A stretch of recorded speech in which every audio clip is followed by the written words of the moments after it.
বন্ধু-বান্ধৱীসকল, আজি আমি ক্লাছ 9ৰ অসমীয়াৰ অধ্যায় 14 সুখ লেচনটোৰ কুৱেশ্যন আনচাৰবোৰ কৰিম। ভিডিঅ'টো ভাল লাগিলে এটা লাইক কৰি দিব আৰু চেনেলটো ছাবস্ক্ৰাইব কৰি যাব। প্ৰশ্নবালী ভাৱ বিষয়ক 1 নম্বৰ চমু উত্তৰ দিয়া। ক নম্বৰ মানুহৰ সুখ দুখৰ আচল কথা কি? উত্তৰ মানুহৰ সুখ দুখৰ আচল কথা হ'ল মান। খ নম্বৰ কেনেকুৱা ধৰণৰ ভাৱে মানুহক তললৈ বুৰাই বুলি কবিয়ে কৈছে? উত্তৰ মই বা মোৰ ভাৱে মানুহক তললৈ বুৰাই বুলি কবিয়ে কৈছে। গ নম্বৰ নিস্বাৰ্থৰ বাট কেনেকুৱা?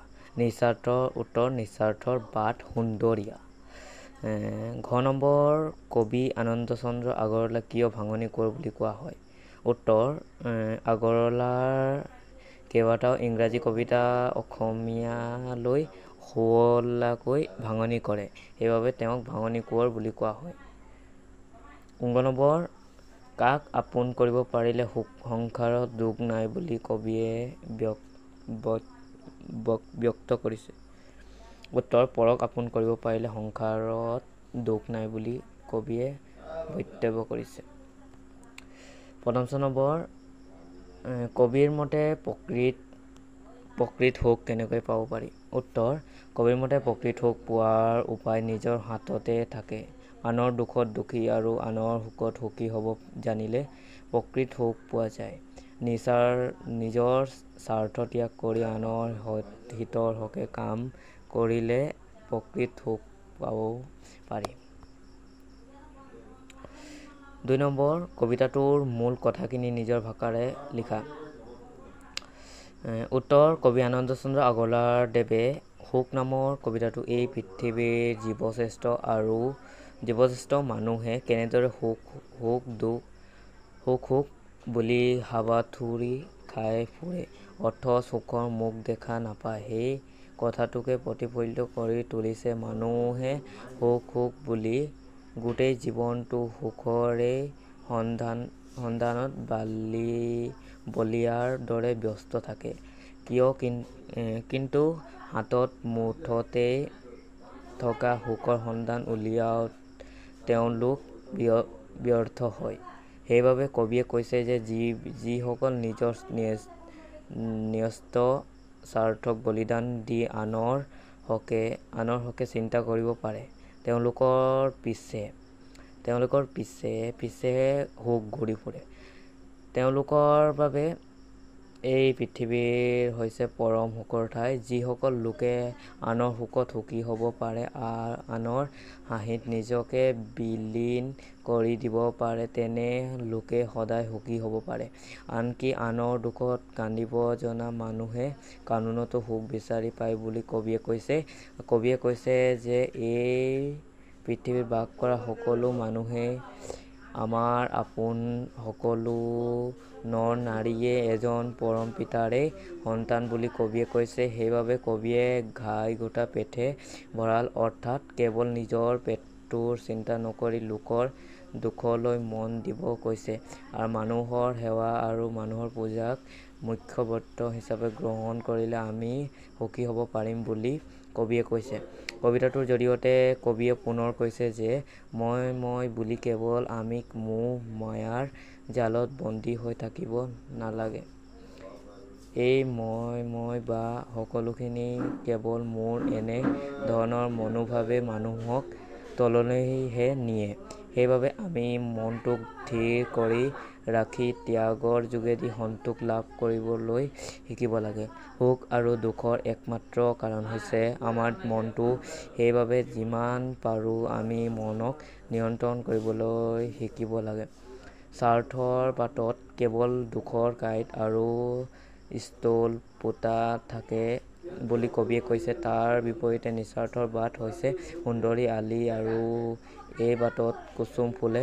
সেইবাবে আমি যিমান পাৰোঁ নিস্বাৰ্থভাৱে লোকৰ হিত সাধনত মন দিব লাগে। এই পৃথিৱীৰ সকলো মানুহকেই আমি নিজৰ ভাই ভনী বুলি নিস্বাৰ্থ মৰম যাচিব পাৰিলে এই বিশ্বৰ প্ৰেম তথা সুখেৰে পৰিপূৰ্ণ হৈ পৰিব বুলি কবিয়ে কবিতাটোত উল্লেখ কৰিছে। এয়ে কবিতাটোৰ মূল ভাৱ। ৩ নম্বৰ ব্যাখ্যা কৰা। ক নম্বৰ অকল নিজৰ নিমিত্তে নহয় আমাৰ জীৱন ভাই লোকৰ কাৰণে কাটিব পাৰিলে সংসাৰ সুখৰ ঠাই। উত্তৰ উক্ত কথাফাকি আমাৰ পাঠ্যপুথিৰ সাহিত্য চয়নিকা নতুন অন্তৰ্গত আনন্দ চন্দ্ৰ আগৰৱালা দেৱৰ দ্বাৰা ৰচিত সুখ নামৰ পাঠটিৰ পৰা তুলি দিয়া হৈছে। মানুহে সুখ কেনেদৰে আহৰণ কৰিব পাৰে সেই প্ৰসংগতে উক্ত কথাফাকিৰ ব্যৱহাৰ কৰা হৈছে। কবিয়ে সুখ নামৰ কবিতাটোত ব্যক্ত কৰিছে যে মানুহৰ কেৱল নিজৰ কথাতে চিন্তা কৰিব নালাগে। আমাৰ এই বহুমূলীয়া জীৱন কেৱল নিজৰ বাবেই নহয়, তাৰ পৰিৱৰ্তে লোকৰ কামত লগাব পাৰিলেহে মানৱ জীৱনত সাৰ্থক হ'ব। সেয়ে মানুহে যিমানেই আনৰ বাবে চিন্তা কৰিব পাৰে বা আনৰ হিত সাধন কৰিব পাৰে সিমানেই সংসাৰত তেওঁৰ বাবে সুখময় হৈ পৰে। খ নম্বৰ ঘাই ঘোটা পেটে ভঁৰাল নাইবা লোকৰ দুখলৈ চোৱা, মানুহৰ সেৱা মানুহৰ পূজা পবিত্ৰ ব্ৰত লোৱা। উত্তৰ উক্ত কথাফাকি আমাৰ পাঠ্যপুথিৰ সাহিত্য চয়নিকা নতুনৰ অন্তৰ্গত আনন্দ চন্দ্ৰ আগৰৱালা দেৱৰ দ্বাৰা ৰচিত সুখ নামৰ কবিতাটোৰ পৰা তুলি দিয়া হৈছে। মানুহে যে স্বাৰ্থপৰ হ'ব নালাগে সেই প্ৰসংগত উক্ত কবিতাফাকিৰ অৱতাৰণ কৰা হৈছে। কবিয়ে মানুহৰ ঘাই ঘোটা পেটৰ ভঁৰাল অৰ্থাৎ স্বাৰ্থপৰ নহৈ দেশ তথা দহৰ হিতাৰ্থে চিন্তা কৰিবলৈ কৈছে। মানুহে সকলো সময়তে কেৱল নিজৰ কথা নাভাবি লোকৰ সুখ দুখলৈও ধ্যান দিয়া উচিত। লোকৰ দুখ বুজি সাধ্যানুসাৰে সহায় কৰিবলৈ প্ৰয়াস কৰা উচিত। কেৱল নিজৰ পেটটো কেনেদৰে ভৰাই ৰাখিব পাৰি তাৰে চিন্তা নকৰি আনৰ অৱস্থাৰ কথা ভাবিবলৈ আমি যত্ন কৰিব লাগে। মানৱ পূজনৰ দৰে পুণ্যৰ কাম আন একো নাই। গতিকে আমি এনে পবিত্ৰ কামৰ দ্বাৰা বৰ লাভ কৰিব পাৰোঁ বুলি কবিয়ে কবিতাফাকিৰ জৰিয়তে উল্লেখ কৰিছে। স্বাৰ্থৰ বাটত দুখৰ কাঁইট খোজে পতি বিন্ধে শূলে, নিস্বাৰ্থৰ বাট সেন্দুৰীয়া আলি সুগন্ধি কুসুম ফুলে। উত্তৰ উক্ত কবিতাফাকি আমাৰ পাঠ্যপুথিৰ সাহিত্য চয়নিকাৰ নতুনৰ অন্তৰ্গত সুখ নামৰ কবিতাটোৰ পৰা তুলি দিয়া হৈছে।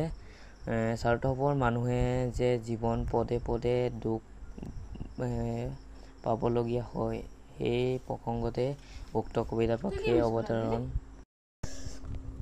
স্বাৰ্থপৰ হৈ মানুহে ক্ষণিকৰ বাবে সুখ লভিলেও সেই সুখ চিৰস্থায়ী নহয়। আনৰ দুখ কষ্ট দি কেৱল নিজৰ ভাল সাধন কৰিবলৈ যত্ন কৰা মানুহ জীৱন কেতিয়াও সুখী হ'ব নোৱাৰে।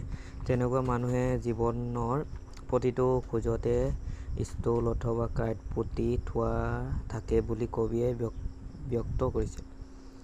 আনহাতে নিস্বাৰ্থৰ বাবে জীৱন কটোৱা বা মানৱ সেৱা কৰা ব্যক্তিসকলৰ জীৱনৰ পথ খুব মসৃণ হৈ সেন্দুৰীয়া আলি দিয়ে তেওঁলোকৰ জীৱন আগুৱাই গৈ থাকে বুলি কবিয়ে উল্লেখ কৰিছে।